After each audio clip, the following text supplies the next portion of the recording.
Buenas tardes, muchísimas gracias y feliz aniversario para la clínica y naturalmente para los organizadores. Tomás, muchas gracias por la invitación y como siempre.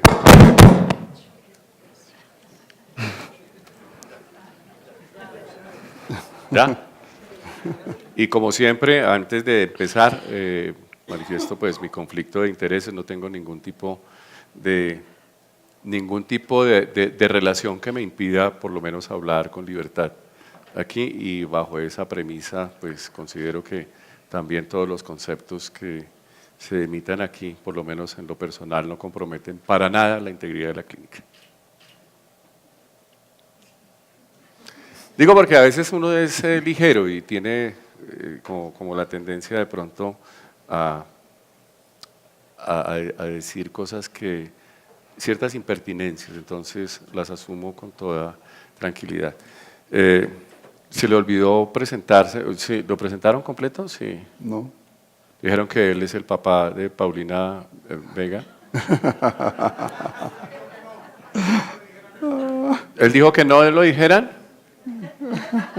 Bueno, pues, doctor Vega, muchísimas gracias, doctor González, y naturalmente, doctor Cardona.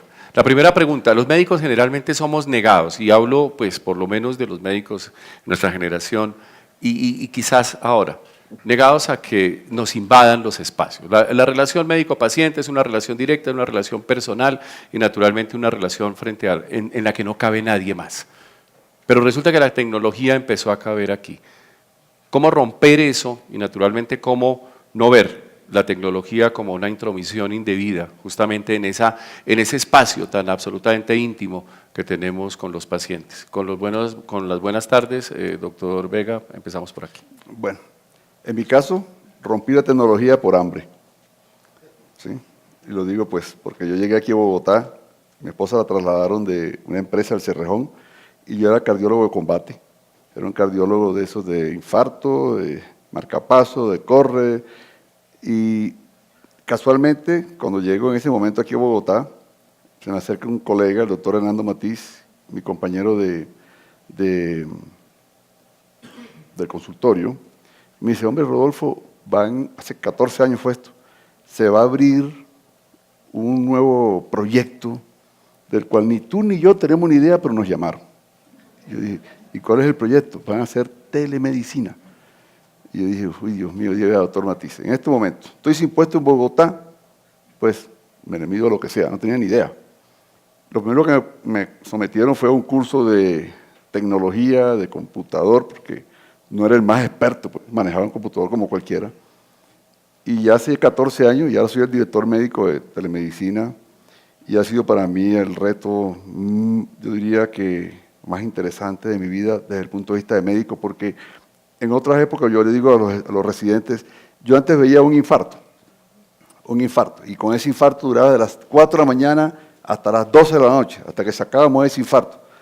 Ahora nosotros diagnosticamos 35 infartos diarios, y son 35 pacientes los cuales se someten a un protocolo y se llevan a PCI, o sea, se les destapa la arteria, y eso lo hacemos en un día. Entonces, de un infarto pasamos a 35, 40 infartos diarios, y eso pues, yo creo que desde el punto de vista médico para mí es muy importante. Segundo, nosotros hacemos una medicina preventiva, vemos aproximadamente 5 o 6 brugadas diarios, que son pacientes que van a hacer muerte súbita probablemente, e inmediatamente los capturamos y les colocamos el cardiodefibrilador.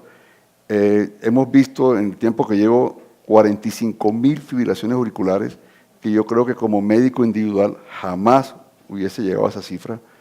Entonces, por lo tanto, lo que yo antes hacía como médico en un solo paciente, con la telemedicina se me multiplicó a miles, no a 100, a miles. Eso ha sido para mí una experiencia maravillosa, hemos salvado muchas vidas.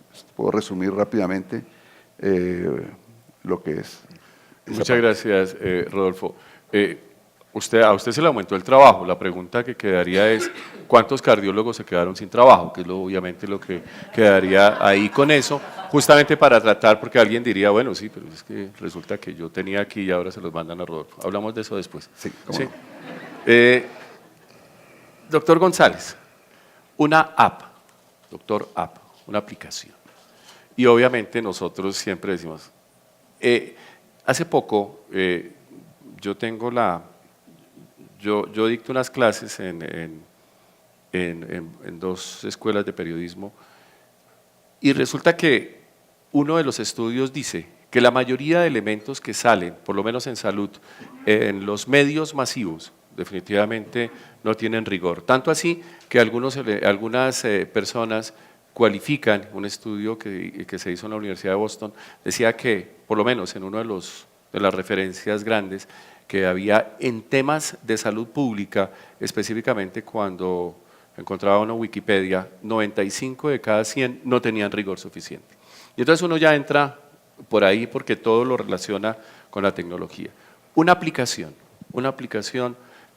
¿qué busca? Y bajo ese componente, cuando uno entra, ya hablo específicamente para los colegas, ¿qué tan buen recibo ha tenido y naturalmente la proyección, teniendo en cuenta que es un contacto directo justamente con la población? Muy buenas tardes a la Clínica La Colina, a la Clínica del Country, a Tomás y a los organizadores del evento. Muchas gracias por invitarme, a los conferencistas. Hoy ha sido una mañana maravillosa desde el punto de vista intelectual.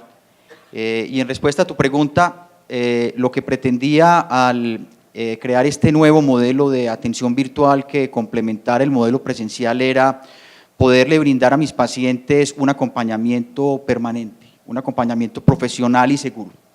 Y retomando la pregunta que le hiciste al doctor Vega, pues muy brevemente les cuento, en alguna ocasión hace unos años llegué a mi casa en la noche cansado luego de un día de mucho trabajo y me encontraba leyéndole un cuento a mi hija y mientras le leía el cuento acompañándola a dormir, el teléfono no paraba de sonar, interrumpí la lectura del cuento y contesté el teléfono y era una mamá de mi consultorio que tenía una inquietud, una preocupación respecto a su hija. Cuando terminé de atender la consulta, mi hija molesta me preguntó qué era más importante, si la familia o mis pacientes. Y esa pregunta fue el origen de este proyecto porque en busca de la solución a esa pregunta para mí era tan importante en ese momento íntimo de familia, donde yo quería preservar la intimidad y no quería una interrupción como ocurre con frecuencia a través del WhatsApp y demás, poder también acompañar a los pacientes de mi consultorio y otros pacientes que no tienen acceso a una medicina especializada. Y digamos que este fue el origen del proyecto porque la respuesta era que eran importantes ambas situaciones, mi vida familiar, mi intimidad, los momentos de familia, pero también ese acompañamiento que hoy demandan los pacientes, estas nuevas generaciones llamadas nativos digitales que quieren todo ya, lo quieren a través de la tecnología. Entonces, fue así como creamos un modelo de atención virtual que complementara el modelo presencial para este tipo de situaciones en las cuales una mamá o un acudiente tiene una necesidad respecto a una situación de salud que puede o no poner en peligro la vida de sus hijos. Empecé y muchos colegas y muchas personas creían que estaba loco porque no creían que fuera fácil la migración de las consultas que hoy atendemos a través del WhatsApp y del teléfono a una aplicación móvil donde se aplicaba un protocolo clínico, donde la historia quedaba registrada, donde había un seguimiento. Y paradójicamente nos fuimos encontrando en la ejecución del proyecto que fue de muy buen recibo.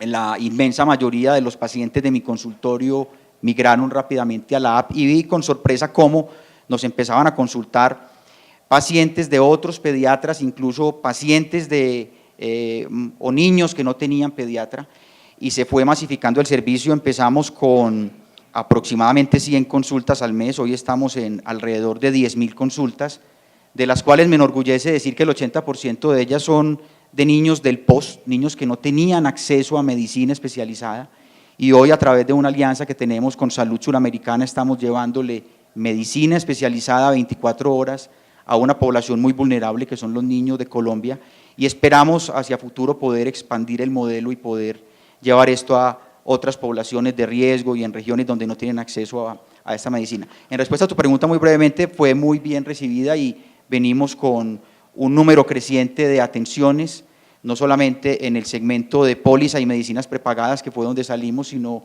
en el segmento del POS, que es donde más crecemos, y eso me enorgullece mucho profesionalmente, porque si antes atendía en mi consultorio, como tal vez lo mencionó el doctor Vega, un número limitado, hoy con una infraestructura tecnológica y un recurso humano más robusto estamos atendiendo miles de niños que antes no tenían la posibilidad de ser atendidos. Doctor Cardona. Bueno, muchas gracias por la invitación a la Clínica del Country, Clínica de la Colina. Dejo sobre la mesa al doctor porque no soy médico, soy administrador, apasionado por la tecnología, he trabajado en tecnología por 20 años casi. Y mi historia es bien interesante. Yo trabajé 10 años desarrollando productos y servicios en un operador móvil en América Latina y me fui a vivir al Medio Oriente en el 2011, a finales del 2011. Y entonces, como parte del cambio que hicimos con mi esposa de ir a vivir a Medio Oriente, pues empecé a entrenar y a correr, y como todo mal principiante, o como casi todos los principiantes, pues me excedí y me fregué una rodilla y me empezó a molestar. Y pues imagínese uno en Dubái, a qué médico voy, en qué idioma me va a hablar. Entonces me volví usuario del Dr. Google. Y como yo no soy médico, pues no tenía ni idea si lo que estaba leyendo era bueno o malo. Claro. Y ese es el principal problema al que se enfrentan muchas personas. No sé si tienen idea de cuántas personas hacen búsquedas de salud en español al mes en América Latina. Son más de 1.000 millones de personas. Sí, señor. Entonces, y de esos 1.000 millones seguramente médicos pues son muy pocos. Entonces, para uno que no es médico, es realmente imposible juzgar si lo que está leyendo es bueno o malo, y pues puede terminar haciendo algo que empeora las cosas. Entonces, a mí eso me generó muchísima inquietud. Tenía un background tecnológico fuerte y no entendía por qué, si yo podía reservar un hotel, un vuelo, una mesa en un restaurante, 1.000 vainas, no le podía preguntar a algún médico. Yo lo que quería era preguntarle a algún médico. Yo sabía que lo que tenía no era urgente y no entendía por qué no lo podía hacer, incluso pagando. Hubiera pagado $5, $10, $15, no habría sido ningún inconveniente. Entonces empecé a investigar un montón y pues el problema era muy grande en todo el mundo. En el 2011, 2012, hasta ahora estaban empezando a tener mucha mayor adopción todas las plataformas digitales, y me decidí a emprender este proyecto. Y desde ese momento definimos una misión, y es acceso, y es bien importante la palabra, acceso a información o a orientación médica confiable a través del uso de la tecnología. Y si lo vemos a los números, pues en nuestro continente, en América Latina, hay como 2 médicos por cada 1.000 habitantes. Es muy jodido, perdón la palabra, poderle preguntar, o sea, el tema de acceso es un issue mayor. Si hubiesen 50 médicos por cada 1.000 habitantes, todavía sería muy poco. Estamos viviendo en la primera momento de la historia en donde la tecnología puede ayudar a solucionar ese problema, por varias razones. Uno, porque se ha difundido ampliamente la penetración y el uso de Internet. 2, porque las capacidades computacionales y tecnológicas están en un punto en donde la tecnología democratiza muchas cosas, y lo estamos viviendo en muchas otras industrias, y la salud no va a ser algo diferente. Entonces, lanzamos en junio del 2014 una primera versión de una página web. La idea es que una persona le pudiera preguntar algo a un médico. Empezamos gracias a una aceleradora de startups tecnológicos del grupo Telefónica que se llama Guaira. Como a los 2 meses nos hicieron un comunicado de prensa, se veía muy interesante. Le puede preguntar cualquier cosa a un médico gratis por internet. 5.000 usuarios en 1 hora, se cayó la plataforma. Pasamos un fin de semana terrible porque teníamos 2 médicos para responder. Pero pues bueno, fue el momento en el que encontramos, oiga, esto sí es un problema. Adelantando el cassette 4 años, van a ser 4 años en un mes, en abril, 1.7 millones de personas le preguntaron algo a un médico en un Doc3. Somos un servicio de información, no somos un servicio de salud, y esto es bien importante. Los usuarios lo aceptan y lo entienden en la plataforma. Entonces se preguntarán cómo hacemos para servir 1.7 millones de personas al mes. Ajá. Entonces desarrollamos temas de inteligencia artificial, en donde clasificamos de manera automática cada pregunta, en tiempo real la desestructuramos, la volvemos estructuras que se pueden clasificar en muchas variables, desde CIE 10 especialidades, niveles de urgencia, y pues se le sugiere a las personas respuestas similares. Como el doctor Juan Pablo nos decía, seguro que algunas de esas preguntas que le hacían en el WhatsApp, muchas se repetían, muchas eran cosas que se podrían solucionar con información, con educación, y en eso nos basamos para utilizar contenido que es creado por profesionales muy valioso, por profesionales muy escasos, para que sea utilizado para más personas. Hoy en día solo el 1% de las consultas que se hacen en la plataforma van a médicos, y lo mantenemos de manera gratuita, para los usuarios también es anónima y eso es revelador. Nuestros médicos, tenemos alrededor de una red de 400 médicos y nos dicen cada vez que hablamos con ellos que incluso preguntan cosas que de frente no les preguntan. Ok. Entonces, pues un poco eso. Gracias. Las preguntas van a ser cortas y las respuestas espero Vale. que sean cortas también. Ya digamos, siempre en estos, sí, empiezo por, bueno, obviamente uno abre un canal, más en un país de estos, donde el acceso a los especialistas, donde las listas de espera son prolongadas, etcétera, uno abre un canal y definitivamente siempre hay muchas preguntas. En el caso concreto, por ejemplo, de nuestro periódico, son muchísimas las preguntas que se hacen. Cuando Rodolfo nos visita, pues muchísima gente le pregunta. Pero entonces, esto, ¿acerca o aleja? Y obviamente les transmito la pregunta del foro, ¿acerca o aleja desde el punto de vista real esta tecnología? ¿Acerca o aleja? ¿Es un elemento que acerca de verdad o que pone una distancia entre el médico y naturalmente la gente? Doctor Vega. Es una pregunta muy importante, porque ¿cuál es la idea de la telemedicina?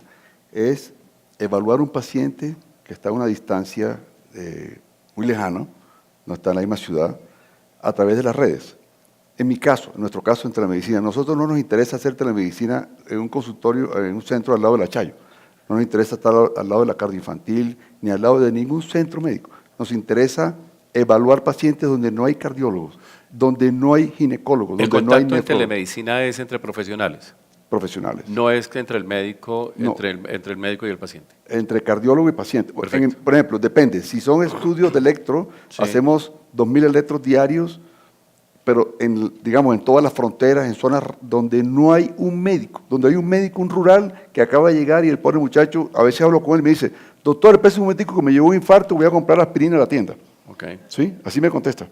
Ese muchacho yo lo oriento, lo guío, además a través de un sistema de televisores que le hemos colocado allá en ese sitio, yo estoy viendo al paciente, lo estoy monitoreando, el médico es mi robot, él le toma la presión, todo, yo le doy un fonendoscopio, yo me coloco unos audífonos y escucho los ruidos cardíacos mejor que con mi fonendoscopio. Es un contacto entre profesionales. Y el paciente me está observando a mí y yo Ok. estoy observando al paciente. Ok. Yo le pregunto al paciente, hablo con el paciente, escucho los ruidos cardíacos perfectos y además de eso, con un sistema que hemos implementado de educación continuada con los rurales, que es otra cosa importante, Sí. con todas las especialidades, no solamente con cardiología, hay ginecología, oftalmología, dermatología, hacemos la consulta y le hacemos la fórmula y el paciente sale formulado, evaluado completamente. Hay un aparato que le vemos el fondo de ojo, observamos la piel, los ruidos cardíacos, los pulmones, todo perfecto como si yo estuviese ahí. Mediado por un médico. Mediado por un médico general que previamente le hemos hecho una inducción académica para que él esté preparado en lo que él va a hacer con cada especialidad. Ok. Yo lo preparo con cardiología, se prepara con ginecología, se prepara con neumología, con todas las especialidades. Y además también con imagenología, que le colocamos nosotros, implementamos y colocamos todos los aparatos de toda resonancia, ecografía, mamografía, todos los estudios se le hacen, o sea que el paciente tiene un estudio integral. Perfecto. De cada patología. Doctor González, en su caso. En el caso nuestro, la tecnología es el medio o el vehículo a través del cual tenemos una mayor cercanía con los usuarios, Con los en este usuarios, caso con directamente. los pacientes o con sus acudientes. Mediado a través de una atención, de un protocolo, de unas enfermeras o unos técnicos en atención prehospitalaria que hacen un triaje previo, pero en el caso nuestro es un canal a través del cual hay una mayor cercanía. Y a través de la tecnología, como tal vez mencionaba Javier, pues digamos que casi que se adquiere el don de la ubicuidad porque podemos estar donde el paciente esté. Esto es algo extremadamente interesante. Acerca. En el eslogan de Hola Doctores, estamos donde tú estés. El paciente puede estar en el país, en el exterior, en su finca, en su casa de recreo y allí estamos acompañando. Gracias. Acerca. En el caso suyo, Javier. No, acerca, y en el caso nuestro, evidentemente no es un tema de prestación de salud, Correcto. de información. pero sí es el valor inmenso de la información y la educación. Correcto. Es importante esto porque los límites tienen que estar muy bien definidos. Y fíjense que Javier habla de información, obviamente idónea, Y educación. obviamente. En el caso del doctor Vega está hablando de solución a problemas, de incluso de llegar al diagnóstico. Y en el caso del doctor González, pues obviamente el acompañamiento,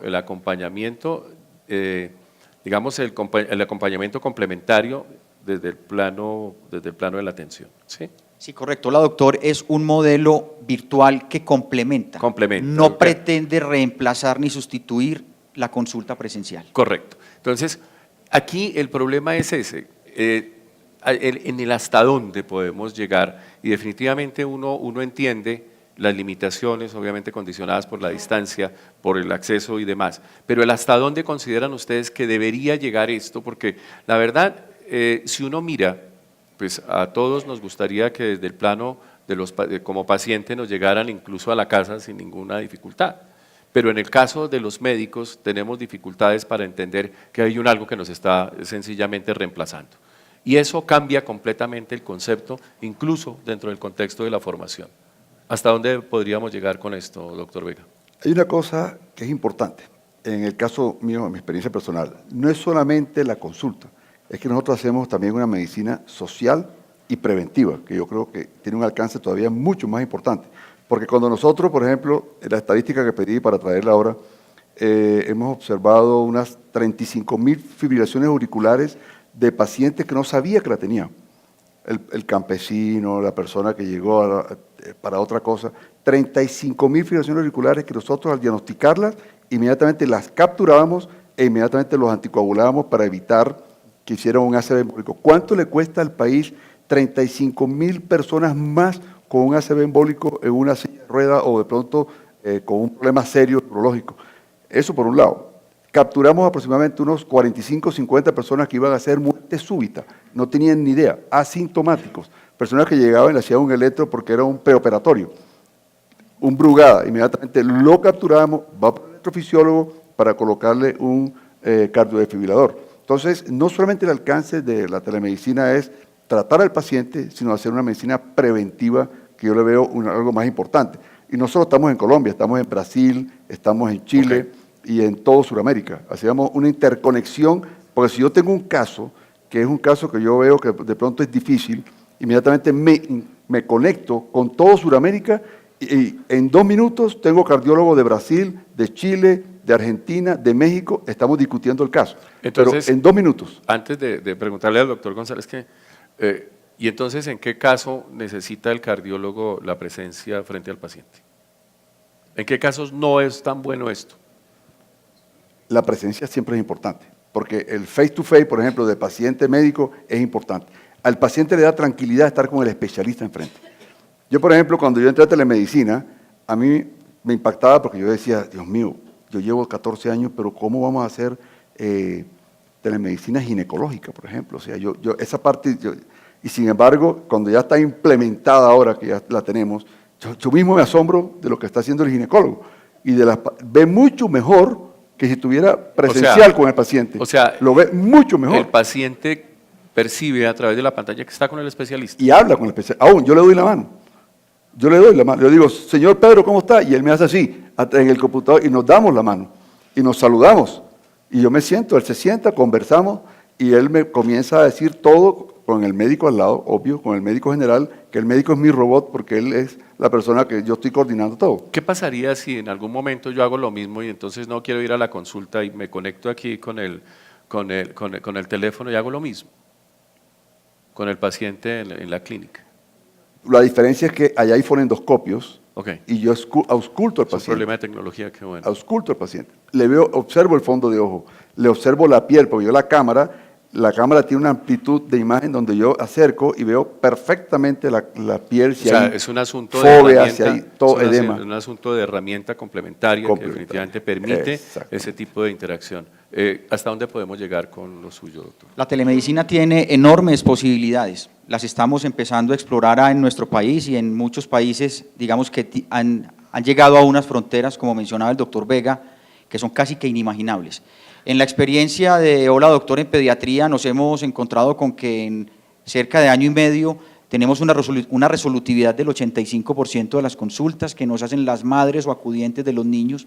Esto es, no tienen que llevarlos, no tienen que desplazarse a un servicio de urgencias, no tienen que ir al consultorio. Entonces nos permite tener una alta resolutividad, lo que impacta de manera benéfica, no solamente para la familia, para el niño, para el medio ambiente. Entonces, en nuestra experiencia nos hemos dado cuenta que las posibilidades son enormes. La resolución, es decir, se prescribe, Sí. Nosotros tenemos un modelo en el que tratamos de continuar esa relación médico-paciente. Tenemos alrededor de 100 pediatras en nuestro directorio de profesionales y la idea es que estos pediatras atienden a los niños de los cuales ellos son… no tienen la tecnología, es decir, todas las herramientas aquí, el asunto simplemente es el contacto con el paciente. Aquí sí es como Sí, señor. hacerlo directamente. Para la atención pediátrica básica no se requiere tanta tecnología como tal Ok. vez sí la requiere la práctica del doctor Vega. ¿Y qué recibo ha tenido en los colegas? En términos generales, muy bueno. Ha sido mucho mejor recibida fuera de la ciudad de Medellín que Ajá. en el mismo Medellín. Ha habido algo de celo en el sentido de que algunos natural. pediatras que creen de pronto que pueden perder el paciente si no está disponible y lo atiende otro colega, pero en términos generales ha sido de muy buen recibo por parte del gremio médico. Javier, cuando el asunto desborda la búsqueda de una buena información, entonces, ¿qué hago? O sea, viene la pregunta, tengo la información, creo que tengo el Brugada ¿qué hago? ¿Usted qué hace? ¿Lo remite? ¿Lo Sí. deja ahí? Hombre, en mi opinión, en el corto plazo la gran oportunidad de la tecnología está en el acceso. Claro. ¿Vale? En ese primer punto de acceso, donde se puede enrutar de una forma eficiente los pacientes adentro del sistema. Nosotros hoy en día ya trabajamos con 4 aseguradoras en Colombia, de las que tienen más pacientes, EPS incluso, que están utilizando este servicio para hacer una especie de filtro, Correcto. para resolver esas inquietudes y pues le tengo que decir que casi un 45% de todas las consultas requiere ir al médico y la mejor orientación que se debe dar en esos casos es que debe ir al médico. Y a Perfecto. través de la tecnología intentar enrutarlos dentro del sistema de atención, ¿no? Entonces, ¿cómo lo vemos nosotros? Nosotros estamos muy alineados. Gartner dice que en 2025 la mitad de la gente va a tener acceso a un asistente médico virtual, ¿no? Y ese es el punto en el que nosotros nos estamos moviendo, es ese punto de acceso y que pueda de manera eficiente enrutarme adentro del sistema, porque en el acceso es donde está la ineficiencia. Aquí hay un componente que choca también con, digamos, con la formación que tenemos y es, yo tengo una sección, o sea, se llama Le tengo el remedio, pero yo nunca le tengo el remedio a nadie. Entonces la gente se queja y dice, usted nunca me da nada porque siempre me manda al médico. Entonces, sí, obviamente, uno siempre que habla es para el profesor, no habla para la gente. Eso le pasa a los médicos en los medios, ¿no? Siempre Sí. están hablándole al colega, no al paciente. Sí. Entonces, aquí nos están formando, es decir, hablo de los currículum. Hay algunas personas que ya definitivamente en algunos componentes tecnológicos nos quedamos analfabetas. Llegamos hasta aquí, punto. Eso es como en el baile. Yo llegué hasta el meneíto, de ahí para adelante no. La gente sabe, yo de aquí llego, pero obviamente esto tiene unos desarrollos mayores. Las universidades, la formación de los médicos, de los profesionales, de los equipos de salud, ¿son coherentes con estos desarrollos tecnológicos en estos momentos? Doctor Vega. En este momento, las universidades están felices con la telemedicina. Tan es así que todas quieren implementar ya la cátedra de telemedicina. Ya les parece que es algo fundamental en la medicina actual. Las redes de comunicación ya son un factor importantísimo para el diagnóstico y tratamiento de los pacientes.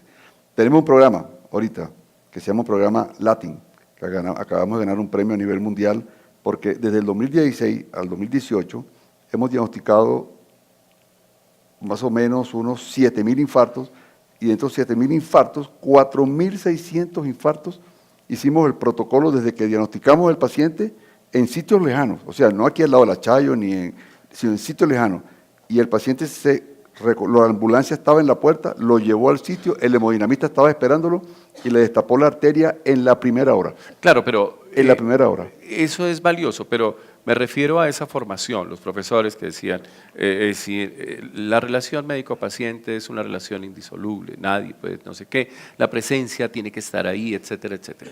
Resulta que cuando nosotros nos enfrentamos a esto, al asistente médico virtual, uno rompe completamente eso y tiene que cambiar definitivamente el componente de Lo que pasa es la que formación cerebral que uno tiene ahí, Claro. el raye ese que tiene uno ahí. Estamos en un país, yo te voy a contar un ejemplo, por ejemplo, en el Amazonas, o en la frontera con Venezuela o con Ecuador.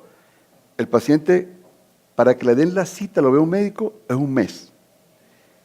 Para que le hagan el electro es un mes.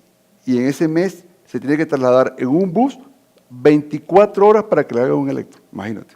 Y luego trae el electro y otro mes, o sea, te lo resumo, 4 meses para llevarle un electro a un médico general. Eso sucede en la frontera. Nosotros le hacemos el electro e inmediatamente le damos el informe, le solucionamos el problema.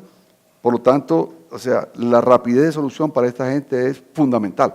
Y le ahorramos tiempo, le ahorramos plata y le resolvemos el problema. Y los médicos estamos aceptando eso, los están formando para eso, para saber que estamos con eso. Claro, y además, no solo eso, nosotros remitimos muchos pacientes, porque el paciente que haya que operar, nosotros lo capturamos, le hacemos el diagnóstico y lo remitimos para que le hagan un bypass. Nosotros encontramos una arritmia cardíaca, que hay que poner un cardiodefibrilador, lo remitimos al electrofisiólogo. El ginecólogo recibe, por ejemplo, la persona que tiene un cáncer en el útero. La mamografía con una masa, inmediatamente va al oncólogo. Vamos encontrando melanomas, inmediatamente va para el dermatólogo. Vamos solucionando el problema. Lo importante es solucionar el problema. Insisto, eso es bueno en la práctica, pero ya definitivamente que nosotros, pues obvio, uno diría, ¿qué preferiría usted? No, pues yo preferiría que en toda ciudad hubiera un cardiólogo. Ese sería como el pensar de la gente. Pero Si no no hay lo hay, más, pero no lo hay. O sea, obviamente es la herramienta. En el caso de la formación, los currículos, todas estas herramientas, se compadece ese tipo de formación a lo que se encuentra hoy en día desde el punto de vista tecnológico. ¿Estamos aceptando eso? Mira, en la Universidad CES, la Facultad de Medicina de la Universidad CES implementó la cátedra de telemedicina. Nosotros recibimos en la sede de Hola Doctor estudiantes de pre y posgrado. Ajá. Estamos entrenando a los residentes y hemos recibido varias solicitudes, entre ellas del doctor Nicolás Ramo, el expresidente de la Sociedad Colombiana de Pediatría, quien es jefe del programa de pediatría de la Universidad del Bosque. Quería que empezáramos a hacer convenios porque desde la Facultad de Medicina del CES venimos siendo pioneros en temas de educación médica, tanto en pre como en posgrado. Entonces, en la ciudad de Medellín sí lo estamos haciendo. Perfecto. Javier. Pues yo le tengo que ser sincero, no tengo ni idea de su pregunta, pero lo que sí le puedo decir es que los estudiantes de medicina de Buscan hoy esa información. son diferentes, Claro.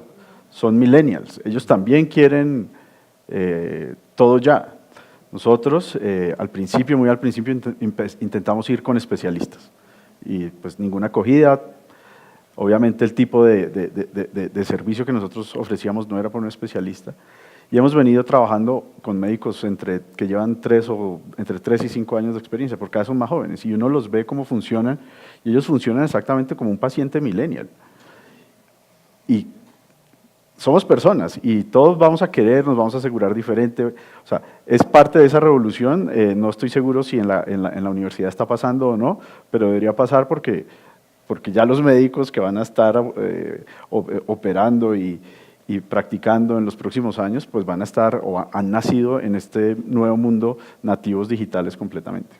Eso es muy importante porque uno encuentra en los currículos y de verdad que hay un desfase importante. Yo sí creo que, por lo menos, obviamente las honrosas excepciones ojalá estén aquí, pero entre todas estas facultades de medicina son muy pocas las que definitivamente van a la par de la presión que nos presenta la tecnología. Hay cosas que son interesantes, porque una cosa es la consulta, una cosa es el acompañamiento, otra cosa sin duda es la suplencia del médico dadas las características del sistema y obviamente la imposibilidad de tener especialistas en otra parte. Pero hay otros componentes que son mucho más complejos. El asunto empieza cuando las señoras empiezan a diagnosticarse ellas mismas el embarazo, punto. Van y compran una prueba, hacen y listo, y toman sus decisiones. Hasta ahí, digamos que ese empoderamiento, la palabra no me gusta, pero digamos esa posibilidad que tienen los pacientes de tener la información de primera mano, incluso antes que su médico empiece a ser problemática. Una extensión, por ejemplo, de un equipo de estos, simplemente le puede convertir este aparatejo en un glucómetro. Pone la gota, le lee, incluso le da la solución, le manda la información y cuando llega al médico, el paciente le dice, tengo tanto de glicemia, creo que estoy en esto, tal, incluso aquí ya le ha mandado 3 o 4 respuestas. Ese tipo de elementos todavía uno encuentra que no tienen, digamos, la credibilidad o la suficiente, digamos, certeza para los médicos convencionales. ¿Cómo abordar esto, doctor Vega? Porque la verdad, uno siempre dice, bueno, pues sí, pero hágase la pruebita como toca. Entonces, estos elementos que cada vez son mayores, obviamente uno encuentra la cirugía robótica hoy muy compleja, incluso la asistencia robótica a distancia, y todos estos elementos van desplazando, digamos, la presencia del médico, más no el conocimiento del médico. Entonces, ¿cómo abordar esto con, Yo no digamos, te voy a en el mundo responder como una este? pregunta que quedó pendiente, y es que la Sociedad de Cardiología, de la pregunta anterior, ya formó el comité de telemedicina. O sea, ya en todo congreso está el comité de telemedicina, ¿cierto? O sea, ya es obligatorio que tiene que existir la conferencia de telemedicina de cualquier... obvio, como soy el director médico, entonces soy el único, pero de todas maneras está el comité ya formado. Y en cuanto a tu otra pregunta, te lo resumo con un ejemplo. Nosotros tenemos todos los días, llegan todos los especialistas y desde su casa, porque a veces algunos no llegan al centro de telemedicina donde estamos nosotros, porque sería demasiadas personas, son 28 radiólogos, 12 cardiólogos, y todos tenemos teleconsultas diarias y son 20, 25 teleconsultas diarias. Y ya tenemos la agenda llena a 3 meses. Entonces eso nada más te indica el apoyo que le está dando la comunidad a la telemedicina, porque van y piden la cita. Claro. Aún ya dicen, la quiero con el doctor Vega, o la quiero con el doctor Borda, o la quiero con fulano tal. Ya la persona hizo química, empatía con el médico que lo está viendo a través de telemedicina. ¿Sí? O sea que eso te puede resumir a ti básicamente la importancia y la fuerza que está cogiendo la telemedicina. Estamos en un país lleno de montañas, en un país donde estamos, desgraciadamente, las comunicaciones son difíciles, en un país donde no hay medicamentos, donde no hay médicos. Los médicos especialistas están todos centralizados en las ciudades grandes. Es imposible que un médico se traslade al Amazonas, de pronto va un día, va 2 fines de semana, pero el tercero ya dice, no, eso ya no voy hasta por allá, es muy lejos, es 2 horas en avión.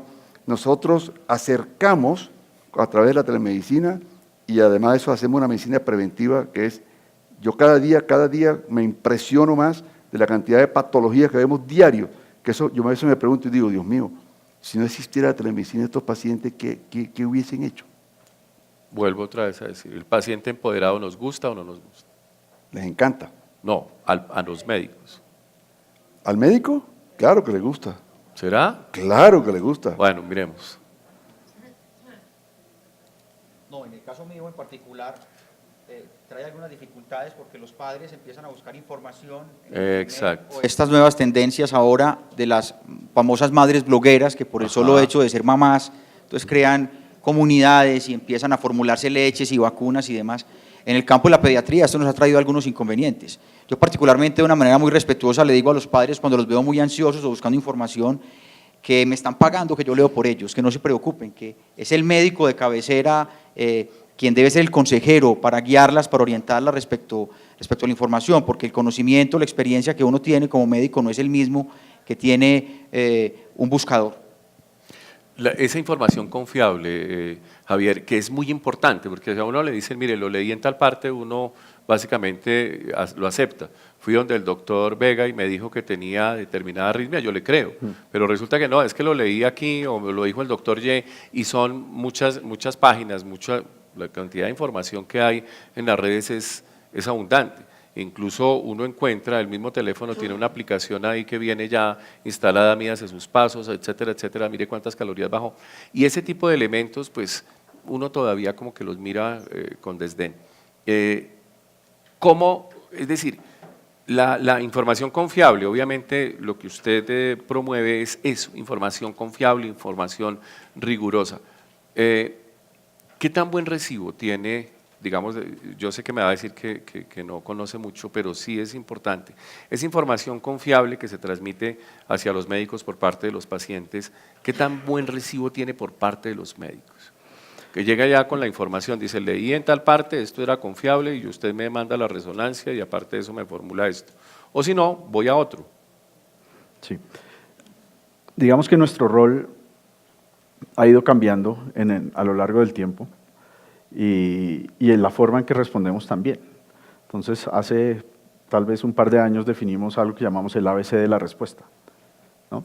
Y en el ABC de la respuesta lo que se define es lo mejor o definimos cómo lo podríamos hacer de la mejor manera para que la persona no llegue donde el médico y le diga que tiene un dolor de rodilla y necesita una resonancia magnética como su primera opción.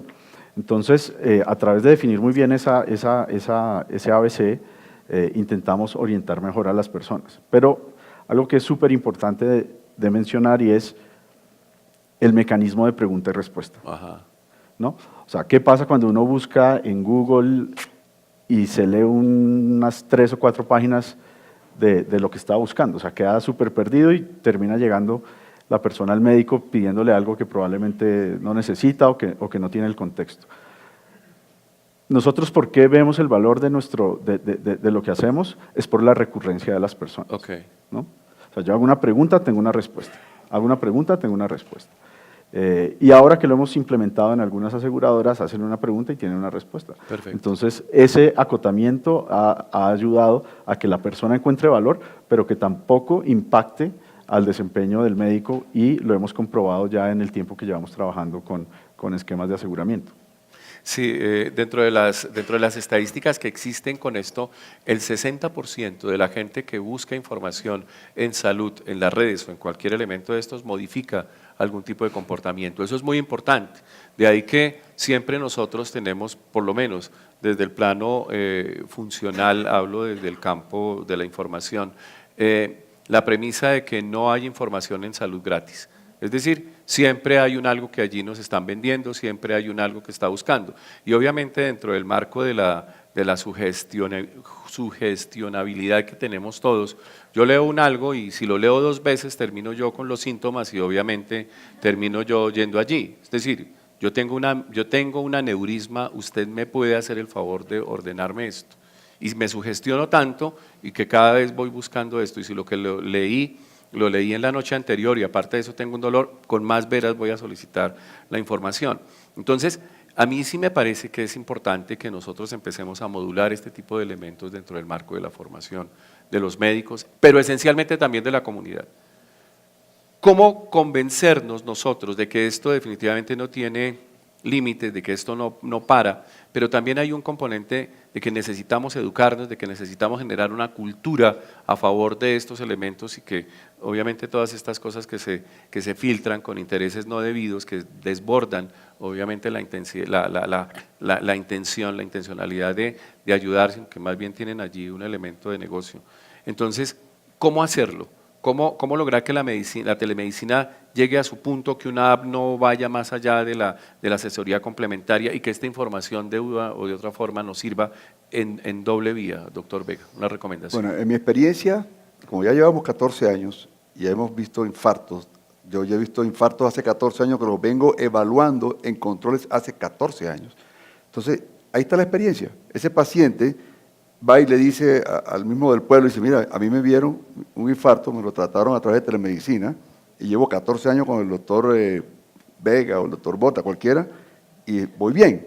Entonces, la misma persona se encarga en todas las comunidades donde estamos de decirle al de al lado, al vecino, al del centro médico, al del hospital, que ya su infarto fue manejado a través de telemedicina. Y no solo su infarto, cualquier patología. Yo tengo miles de pacientes, yo tengo electros de muchos pacientes que se les puso el cardiodefibrilador hace 10 años. Y yo le estoy controlando el cardiodefibrilador a través de Holter, electro, porque nosotros hacemos Holter, electro, ya vamos a implementar ecocardiograma, estamos ya en la fase de preparación de la persona para hacer ecocardiograma a distancia. Entonces, la misma experiencia de los 14 años es lo que va implementando la credibilidad de los sitios. Ya la credibilidad ha llegado a tal punto que la telemedicina se supone que a distancia. O sea, a mí me interesa estar en las zonas remotas. Y ya en las ciudades nos están llamando para que hagamos telemedicina. A mí me impresiona eso cuando de pronto dicen, no, queremos que usted nos haga telemedicina. Digo, pero ven acá, pero si allá en Barranquilla, en Santa Marta, en Cartagena, allá tienen cardiólogos. No, queremos que usted nos haga, ustedes sean los que nos hagan la consulta. Voy a tomarme 5 minutos más después de esto, porque creo que el debate empieza aquí, doctor. ¿Cómo hacer para que esto en realidad? Yo creo que conociendo las enormes potencialidades que tiene la telemedicina, pero siendo consciente también de las limitaciones, en el caso particular de Hola Doctor, pues tenemos unos protocolos clínicos según el motivo de consulta, y el protocolo clínico si lo seguimos de manera rigurosa, nos orienta respecto a si el paciente puede continuar una orientación, un seguimiento estando en casa o si debe ser derivado a un servicio de urgencias o donde su pediatra de cabecera. Yo creo que es importante entender que la telemedicina nos permite reinventarnos como profesionales a los médicos y poder ampliar las fronteras a través de las cuales podemos tener dar una mayor accesibilidad para que más pacientes puedan ser atendidos de manera oportuna, de manera rápida y de manera segura. Javier. Yo veo una oportunidad en el uso eficiente de los recursos y creo que de ahí deriva mucho del problema que tiene no solo Colombia, sino nosotros tenemos usuarios en casi todos los países de América Latina y el problema siempre está en el uso eficiente de los recursos en el componente de acceso. Entonces, para mí, yo no puedo hablar de telemedicina porque no es lo que hacemos, hablamos de un concepto más de e-salud o de test de salud, que tiene un mundo de oportunidades y como lo decían mis compañeros de panel, o sea, ya hay evidencia de que funciona, ¿no? Ya no estamos en ese salto al vacío, ¿no? Entonces ya hay evidencia que programas de pacientes crónicos tienen resultados e impactos positivos, hay evidencia en pacientes o personas mejores informadas, hay evidencia en seguimiento, entonces creo que esa evidencia es lo que va a hacer que el uso de este tipo de tecnologías y servicios crezca muy aceleradamente en los próximos 2 y 3 años, porque además las personas ya están acostumbradas a usar toda su vida gira en torno a la tecnología. Gracias. ¿Es la medicina como la taquigrafía una profesión que frente a la presión de esto en vía de extinción?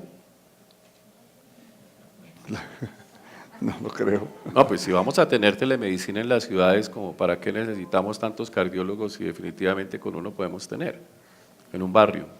Pues te digo eso porque hasta allá ha llegado la credibilidad de la telemedicina. No, que digo, eso es lo importante entonces, de esto, ¿no? Eso no desplaza a los médicos, no es la misma No. queja que pueden tener en este momento los celadores porque dicen que ya hay cámaras de vigilancia a distancia. No, al contrario, yo diría que nosotros le damos más trabajo a los médicos. ¿Por qué? Porque cuando yo descubro un Brugada, se lo remito al electrofisiólogo. Yo no le voy a poner el cardiodefibrilador, yo se lo remito. O sea, aquí están llegando muchos más pacientes a los hospitales de tercer nivel y cuarto nivel, porque son remitidos por nosotros. Nosotros remitimos aquí los infartos para bypass, Perfecto. remitimos los O sea, cardiodefibriladores. No es un desplazar a los No, al cardiólogos. contrario, damos más trabajo. Frente a esto, se nos acaba la clínica, doctor González, porque como ya el paciente llega diagnosticado, no es un acabar con el fonendoscopio y con la auscultación, la percusión y todo este asunto, porque el paciente ya llega para que lo hacen. No, yo creo que siempre seguirá siendo importante, como mencionaba el doctor Vega, ese face to face, el estar al frente del paciente, el tocarlo, el auscultarlo, el hablar con él, ese contacto íntimo con él, en el consultorio, en la sala de urgencias, eso seguirá existiendo. Como les mencioné, Hola Doctor es un modelo de atención que complementa Perfecto. el modelo de atención presencial. Para nosotros es claro que nosotros no pretendemos reemplazar ni sustituir. Los niños, en el caso particular de pediatría, van a seguir yendo a los consultorios médicos, necesitan ser pesados, medidos. Uno necesita hablar con la mamá, hay que tocarlos, hay que interactuar con ellos. Son estos modelos que hacen extensiva un acompañamiento, como lo mencionaba Cuando hablamos anteriormente. de tocar, necesitamos tocarlos, ¿quién necesita que los toquen, el paciente o el médico? Los dos. Ok, Doctor Fernández, sí, quisiéramos hacerle una pregunta. sí. Buenas tardes. Pues esto es una visión increíble, pero uno no puede olvidar que somos humanos y que los humanos erramos. Y uno ve Correcto. errores en urgencias, en la consulta. Quiero preguntar cómo ha sido la experiencia de ustedes con el tema de responsabilidad médico-legal. Si Esa la ha era la- habido y qué ha ocurrido, pues porque siempre hay personas que están también pendientes del error médico y de cómo embolatarlo a uno. Entonces, Claro, esa Cuando- era la pregunta final, porque decía cómo se diluye aquí la responsabilidad y obviamente en el plano legal, sobre todo cuando tenemos, como usted lo dice, tantos ojos encima hoy en día, tantas super... ¿leyeron el proyecto de que, etcétera, el del procurador y el del contralor? Se los voy a dejar aquí ahorita para que lo conozcan. ¿Cómo se maneja eso, doctor Vega? Bueno, Muy buena pregunta. Muy buena pregunta. Hay una cosa que yo quiero hacer un ejemplo. Yo hago también consulta presencial. Y ya yo cuando hago la consulta presencial y me coloco el fonendoscopio, yo a veces pienso que me estoy quedando como sordo. Porque a veces los ruidos cardíacos en personas que hayan fumado mucho o que tienen mucho sobrepeso o de pronto la glándula mamaria, etcétera, cualquier cosa a veces no permite que uno ausculte de una forma ideal. Yo cuando ausculto en distancia, esta es la forma como yo escucho. así. Por lo tanto, me hace falta el fonendoscopio de telemedicina, ¿cierto? Y digo, ay, lástima que no estoy escuchando a este paciente yo por telemedicina y tener el fonendoscopio donde escucho los ruidos, el galope, lo siento así. Por lo tanto, y cuando veo el fondo de ojo lo veo mucho mejor. Pero Desde el el punto de porcentaje vista de error- médico-legal, no hemos tenido ningún problema, porque tenemos una historia clínica perfeccionada por especialidad. Al contrario, estamos haciendo un favor muy importante. Esos médicos rurales y médicos generales están abandonados en zonas remotas y no tienen educación continuada. Ellos, nadie los mira desde el punto de vista de educación continuada.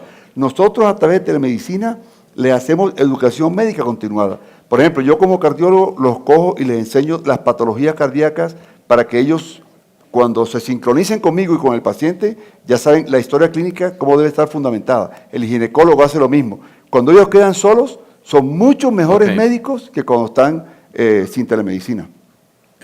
Doctor González, la misma pregunta. No, el riesgo siempre existirá, tanto de manera presencial como de manera virtual. En el caso particular de la doctora, hay un consentimiento informado previo donde el paciente acepta ser atendido a través de una modalidad de telemedicina y durante la atención se le recuerda que esta atención no reemplaza ni sustituye el modelo de atención presencial. Y nosotros por cada orientación hacemos un seguimiento durante 72 horas. El paciente puede volvernos a contactar o nosotros, según el motivo de consulta y la clasificación que hace el profesional, lo seguimos a las 24, 48 o 72 horas, tratando de minimizar ese riesgo. Pero el riesgo médico-legal siempre existirá. Bueno, en el caso nuestro, como lo he mencionado anteriormente, es un servicio desde lo legal constituido como un servicio de información y en eso pues somos bien claros con los usuarios. Nosotros no tenemos pacientes, nosotros tenemos usuarios y allí se les expone de manera muy clara este tipo de condiciones. Entonces, pues en 4 años no hemos tenido ningún tipo de inconveniente. Pues ya me están diciendo que el tiempo se acabó. Si hay alguna otra pregunta que alguien quiera hacer. Lamentablemente estamos súper corticos de Pero sí tiempo. quisiera hacer la última pregunta Ok. y es esta. Estamos, bueno, yo, Alejo, que hay, básicamente lo que buscamos definitivamente es que cada vez tengamos más, que cambiemos un poquito y que migremos de ese estar siempre enfermos a generar salud, a generar bienestar, a que pensemos más en el bienestar.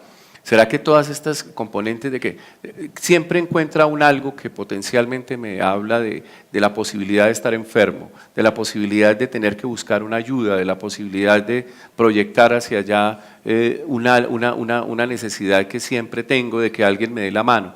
Es ese pánico de que algo me puede ocurrir porque pues definitivamente tengo tanta información, mire, y cada vez hay más enfermedades y cada vez tenemos más ayudas y cada vez tenemos más elementos de diagnóstico y cada vez en la mano están las herramientas para de una u otra forma, digamos, beneficiarme de esto.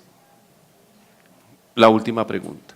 ¿No es este abordaje de la tecnología que muchas veces se fundamenta en la sugestionabilidad que tenemos nosotros, un elemento para incluir o para profundizar la medicalización en la que nosotros de una u otra forma estamos en el mundo de hoy? Doctor Vega, y con esto terminamos. Yo pienso, Es una pregunta para el debate y para pensar. yo pienso que al contrario, cada día la tecnología va a ir ayudando mucho más, sobre todo en la medicina, cada día, cada día. Esto cada día está creciendo. Yo, por ejemplo, estamos viendo en estos momentos brazos robot que hacen la ecografía a distancia, ¿cierto? ¿Cómo hacemos en un sitio donde no hay una enfermera, no hay un tecnólogo que haga una ecografía? Este brazo robot va a hacer la ecografía. Y el radiólogo acá la va a leer en su ciudad y en su casa si quiere, ¿sí? Ni siquiera tiene que ir a desplazarse al consultorio, lo va a ver en su casa, donde el brazo robot está allá en el Amazonas haciendo una ecografía y yo estoy leyendo el resultado acá. Eso es el futuro y hacia allá vamos. En estos momentos estamos implementando un aparato donde tú estés, por ejemplo, en París y yo te coloqué un marcapaso y tú desde París me llamas, yo cojo mi celular y te digo, tranquilo Carlos, que tu marcapaso está bien, no te preocupes, sigue trotando que no hay ningún problema. Hacia allá vamos, esto es un viaje que ya salió y es irreversible. La tecnología cada día va a avanzar más y va a hacer cosas fantásticas, maravillosas, donde es imposible, imposible, y nadie está reemplazando a nadie, como dice aquí mi colega.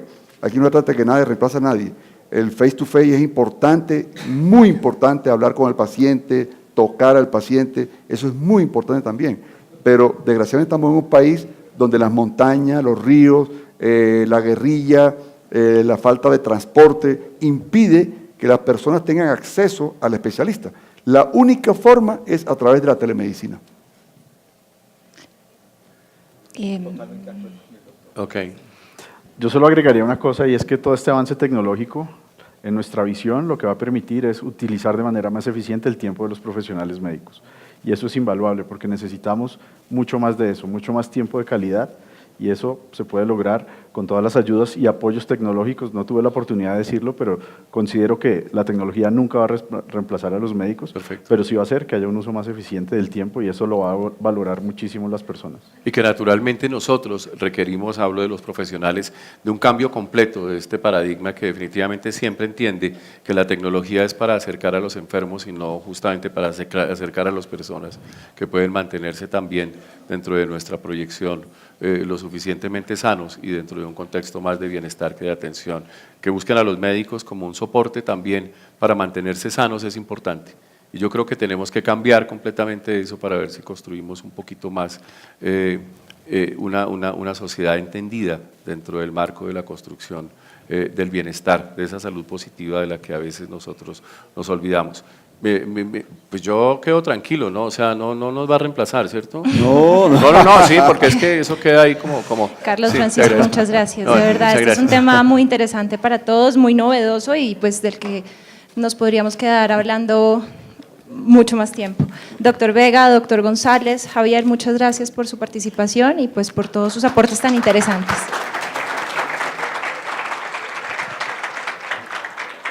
Les agradecemos a todos los que han estado con nosotros en la mañana, que ha sido una mañana verdaderamente maravillosa.